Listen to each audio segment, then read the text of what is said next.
Hello, I'm Jay Kelly. Welcome to my channel. Late last year I purchased an optic-equipped Canik Elite subcompact. It was an impulse buy. I was visiting my favorite dealer, Firing Distance, in Bridgeville, Delaware, and there it was sitting sad and lonely on the consignment shelf. I picked it up and worked the action.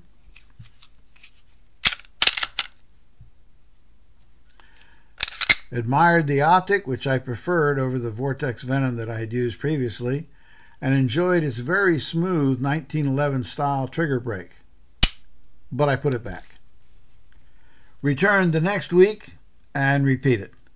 Returned the next week and repeat it. Returned the next week and bought the gun. However, we had a rocky start, some terrible failure to feed issues, and a problem with the slide lock lever. However, those turned out to be user-based, pretty much. Check out my other videos for details. Once these were resolved, the gun performed flawlessly, but I really wasn't happy with it. Dry fire was comfortable, but actually shooting it was not. There were three problems. First, the gun wasn't comfortable when I was firing it. It actually hurt my hand. There were sharp projections on the front of the grip and the front of the magazine. Combined, when the gun was fired, those sharp projections were punching into the back of my fingers. Also, the bottom edge of the trigger guard was very sharply cut, and that was pressing into and pinching my middle finger. So all in all, it was not comfortable to shoot. Next, the grip is short. It's a polymer frame gun.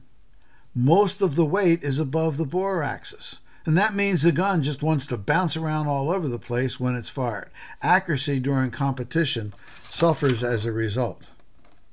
Finally, the trigger pull was smooth, but it was long. I'm used to a much shorter length of travel, and apparently I just lacked the skill needed in a competitive, adrenaline-rushing environment to hold a good sight picture through the half-inch pull that's required. I want to try and demonstrate this for you. This is the new trigger. The original trigger would be mounted something like this, and it had actually 3/16 of an inch of take-up, pretty effortlessly on that. Then another 3/16 of an inch of take-up as you pressed up against the wall, and then 2/16 inch as the trigger broke, releasing the striker to fire. So in total, 6/16 of an inch to the wall, and then 2/16 of an inch to break, a half-inch total pull. The other problem was there were three levels of pressure required. The first 3/16 was almost effortless. The second 3/16 you could feel the pressure increasing as the trigger stacked, and then finally 4.5 pounds pressure to break the trigger to release the striker. Now, I did give the gun a good try. I shot it in competition for about 6 months, close to 1,500 rounds, but it just wasn't working for me. Changes needed to be made. So here's what I did and the results. First up, fit and feel. Doesn't fit comfortably in the hand. It's going to hurt. I need to fix that. A sanding drum on my Dremel. I know that's almost sacrilege. But in my Dremel, running at a slow speed, I could remove the bumps that were on the front of the grip and on the front of the magazine. And then I could also use this to contour the trigger bar to fit my hand properly. And you need to do both sides, as there's going to be a time when you're going to be shooting weak hand only also.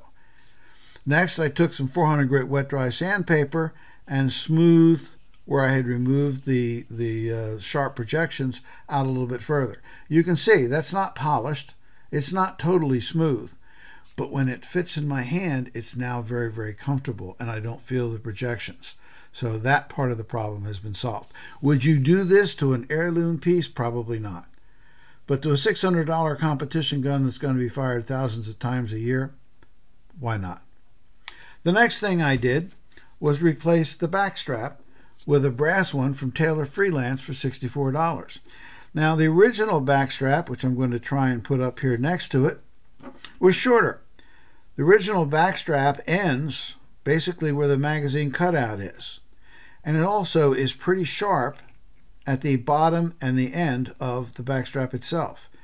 The new one from Taylor Freelance goes down a little bit further and is rounded as it comes across down the back and across the bottom. And so therefore those two changes make the gun fit more comfortably in the palm of your hand as you take your grasp on the gun.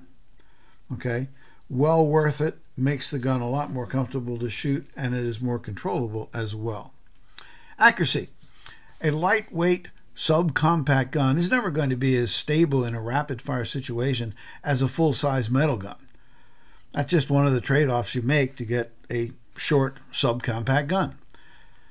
However, I felt one of the real problems that I was experiencing was due to this long trigger pull it required originally.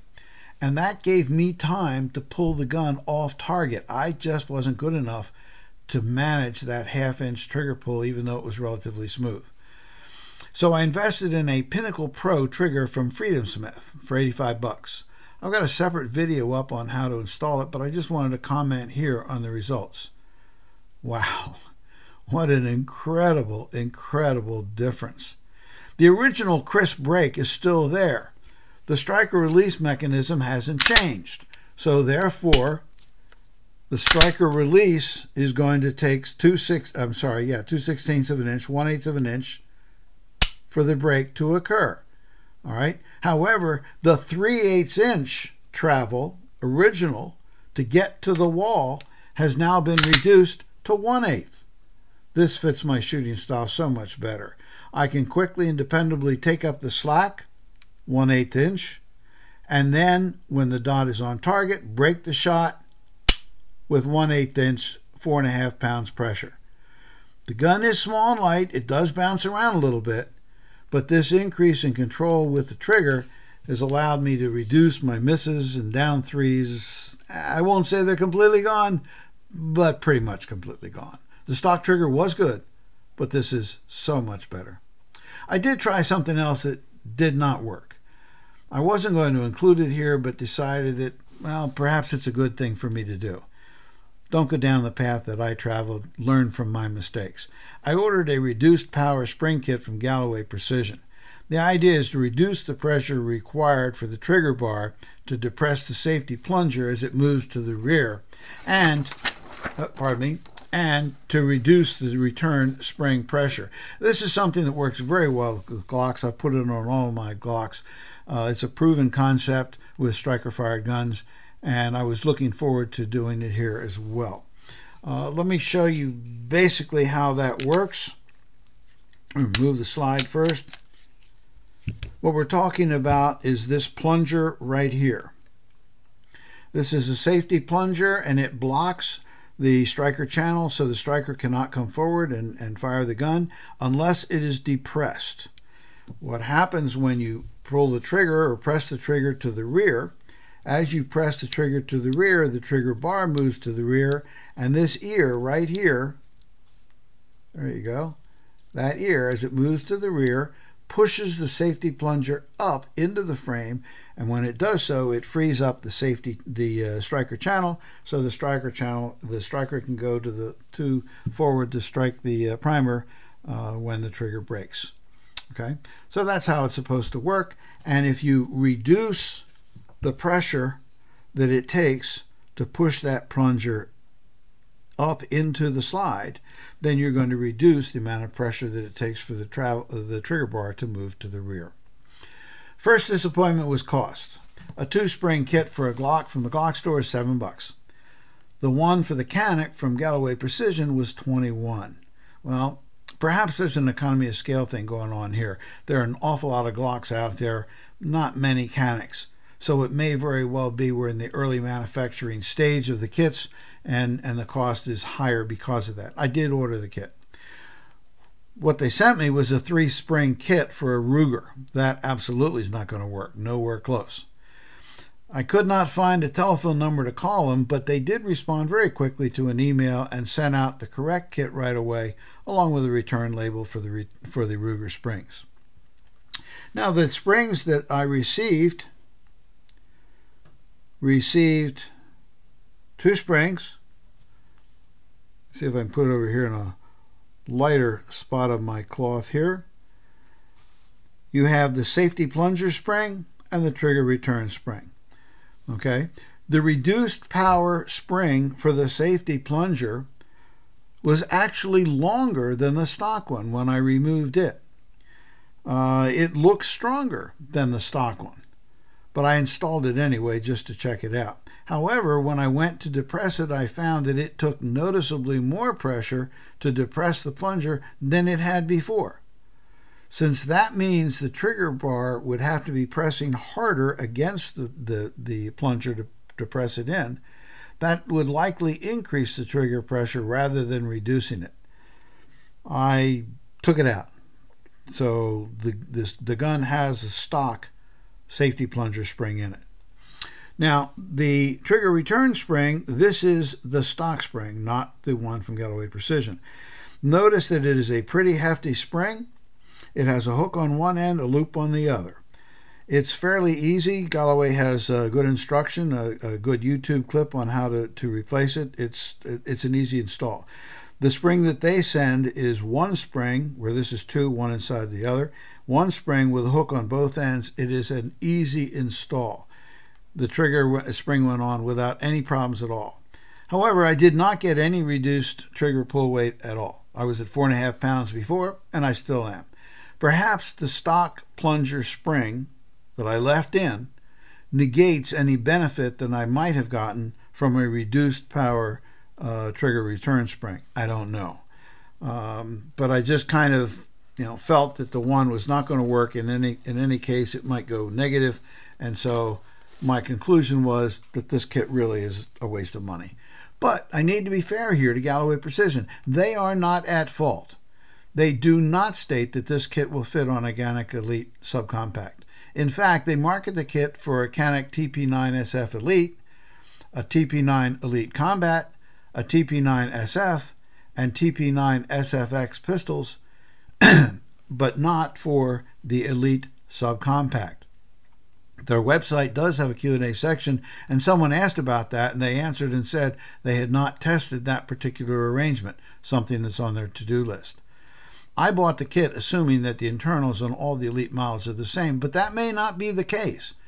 It appears to me that the reduced power plunger spring is the wrong spring. It's longer and stronger than the stock one, but in fact it may be the correct one for the other Elite models. My conclusion is, until they state that the kit is designed to work on the subcompact model, I would not purchase the kit for that model. So, conclusions. Pardon me. If this is a competition kit, if this is a competition gun, here's your Dremel. Shape it to your hand, slowly, but why not make it fit you? The trigger from Freedom Smith is phenomenal, well worth the money, as is the brass backstrap from Taylor Freelance. I'd like to try a reduced power spring from the Glock. I think it would fit, but I don't happen to have one handy, so I'll save that for another day. Right now, 4.5 pound trigger pressure works for me. I'm happy with that. As I said before, 1/8 inch trigger travel to the wall, 1/8 inch break. For reset, it just goes back the 1/8 inch, and again, 1/8 inch break at 4.5 pounds. I find that very smooth, and I find the gun much more comfortable, and the gun much more controllable, and therefore much more accurate and fun to shoot. So at any rate, that's what worked for me and what didn't work for me, and learn from my mistakes. And thank you for watching, and as always, shoot safe.